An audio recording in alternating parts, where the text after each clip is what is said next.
आम्ही देवळात चाललोय. आज महाशिवरात्री आहे म्हणून मी आमच्या सासूबाईंना घेऊन देवळात चाललेली आहे.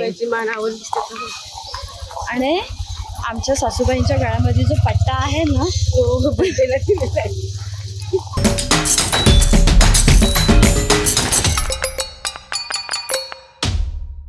सगळ्या बायका साड्या बिड्या घालून आहे ना, मी ड्रेस घालून चालली आहे. हॅलो फ्रेंड्स, मी Manali and welcome back to Manali Shirke vlog again. तर आज आहे महाशिवरात्री, तर आम्ही आता चाललो आहे देवळात. शो मी बॉटल. आणि इथे आमची आई आहे.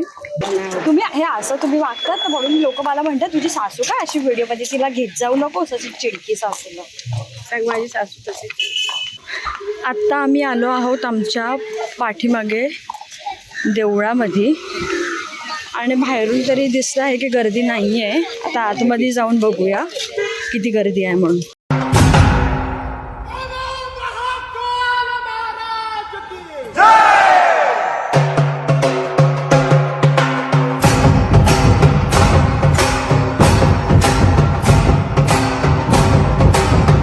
A few moments later.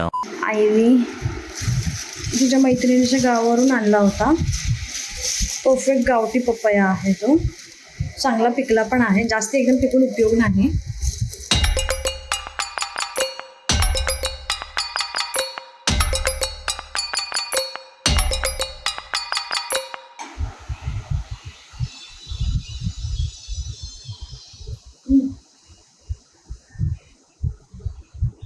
Amol Amol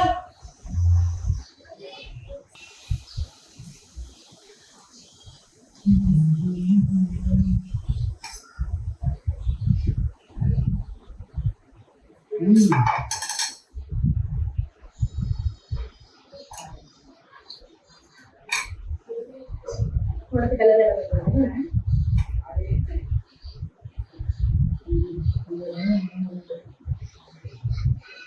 काय नुसतं पिकायला द्यायला पाहिजे.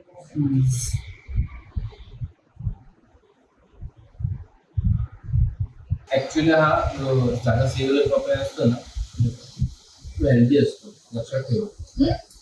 जास्ती सीडवाला जो असतो ना तो सर्वात चांगला पण त्याला पपयांचे सीड आहे ना, मला असं वाटतं ब्लॅक असतात ना ते गावठी असतात, म्हणजे चांगले व्यवस्थित पिकलेला असतो.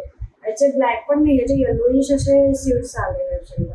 आणि आज देवळात आम्ही गेलो होतो. हा म्हणजे प्रचंड गर्दी होती, पण त्या मनाने देवळामध्ये दर्शन खूप चांगलं भेटलं. म्हणजे अभिषेक सगळ्या गोष्टी करायला भेटल्या खूप व्यवस्थितपणे. म्हणजे तिकडचं मॅनेजमेंट होतं ना एक नंबर. नंदकिशोरच ना, नंदकिशोर सो मॅनेजमेंट एक नंबर असतं. म्हणजे थम्सअप मॅनेजमेंट टीमला पूर्ण.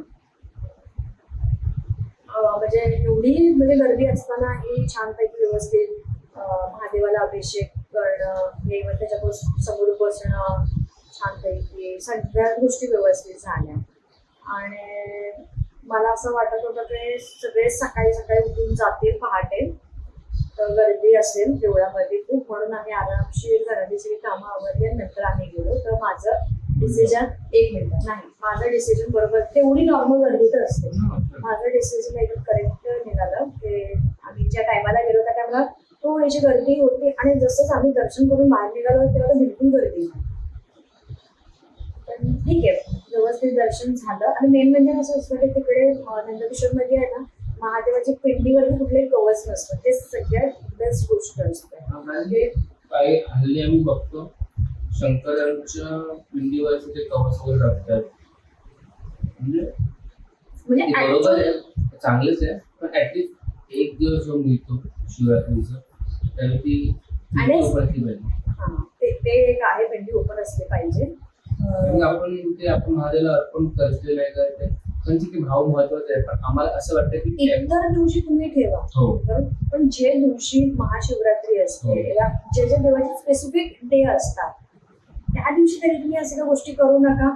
मान्य आहे की भरपूरशी म्हणजे अशी लोक येतात आणि म्हणजे ते चोळतात, कारण मी स्वतः बघितलेलं आहे त्या गोष्टी. ते बायका येतात, अर्धा तास तिकडे बसून राहतात आणि नुसते ते महादेवाला हे वा, आता मी ते बांगड्या वा, वगैरे तेच किंवा भाड धूड लागत असतं. सोडत राहतात, जी गोष्ट नाहीये बरोबर. तिकडचे जे पंडित असतील असतात ना, त्या लोकांना ते लोक त्या गोष्टी करतील तर ती गोष्ट मान्य आहे. बट आपण थर्ड पर्सन जाऊन ह्या सगळ्या गोष्टी काढायला मग करेल. ही गोष्ट मला खूप आवडली की इव्हन पिंडी तरी उघडी होती महादेवाची, त्याच्यावर कुठलंच कवच नव्हतं. आई बोलते की भाजी आणि चपाती करायची आहे, पण मला असं आहे की मस्त असं बऱ्याचा भात आणि कढी करायची.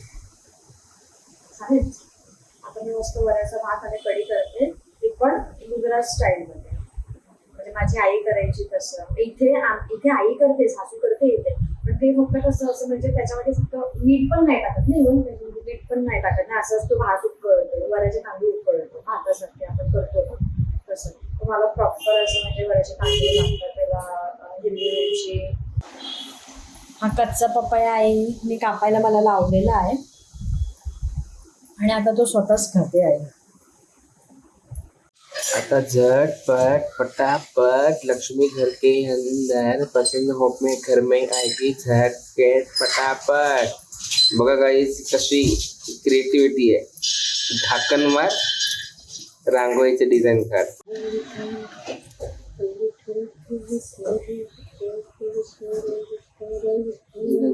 इथे मी केलेला आहे वऱ्याच्या तांदळाचा छानपैकी असा भात केलेला आहे. ह्या साईडला शेंगदाण्याची कढी अशी केलेली आहे छानपैकी, आणि ह्या साईडला आहे काल रात्रीचा उरलेला भात होता, त्याला फोडणीचा भात केलेला आहे. तर अशा प्रकारे आत्ता आमचं लंच आहे. आई जेवायचं आहे का? बाबांना तुझं काय चाललंय? तुम्ही जेवण मी जेवते. आई आहे, आई आहे, खाना खाणे आई आहे.